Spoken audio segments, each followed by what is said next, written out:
you go out and you've manned phones and you've talked to these youngsters, and you don't just, you know, talk the talk, you walk the walk as well. I do indeed. But let me put this to you. Go on. If you say to a 6-year-old, "Are you lonely?" they'll probably say, "Yes, I am." Are they really lonely? Well, that's what we're hearing. You know, these are the stats. And I think that's what's really important this morning, is what we are hearing from Childline is an actual 6-year-old, are several 6-year-olds, and all different ages of children. It's actually a fifth of boys, sorry, but so many girls as well that are reporting these feelings of loneliness. So yes, in answer to your question, Eamon, 6-year-olds are saying they are lonely, but also if that's how they are feeling, it's on their level, and that's what's important. We need to get down to their level and actually ask what that means to them. Well, indeed, and I think that's what Emma's making. So look, some of these stories that sort of really upset me. They're awful. They're really upsetting. It says, this is a boy of 12, so I feel really sad. I feel I'm neglected. My mum got married recently, and ever since, she doesn't seem to take notice of me. If I try to talk to her, she says I'm being silly and jealous.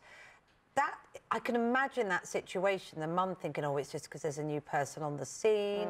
How seriously should take that? Or, indeed, how much does he sort of have to get over that? Do you know what I mean? It's a balance, Children, we don't believe, have to get over anything, okay? It's what he's presenting. We're all busy in life, okay? And we need to just really start to focus back on our children.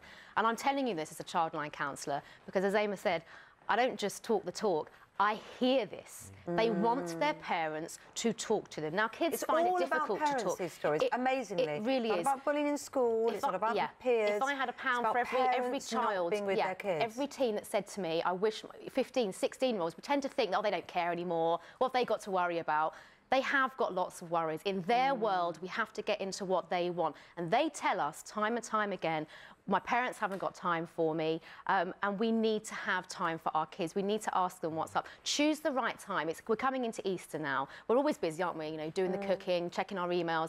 We need to do active listening, and that is, as we are doing with each other now, looking at each other and actually saying, do you know what, Kate, is anything on your mind today? You know, you've got time with me now.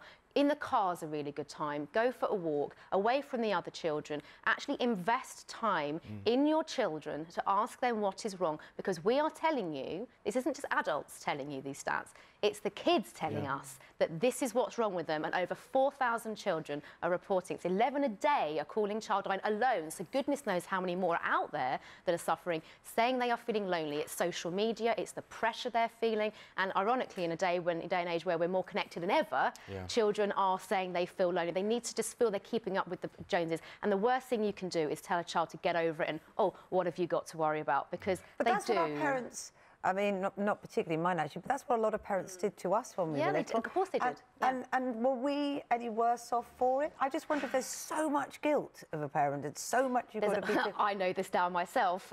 You know, I've only got a 6-month-old, but the guilt does kick in. But there are more pressures in life today. You know, arguably children haven't changed. Of course they haven't. But pressures have changed. Things have changed. Social media is a big impact. But essentially what we're saying is grassroots. Talk to your kids. So the lesson from all of this is time is a great gift to be able to give to anyone. Time and listening. Time listening. Proper listening.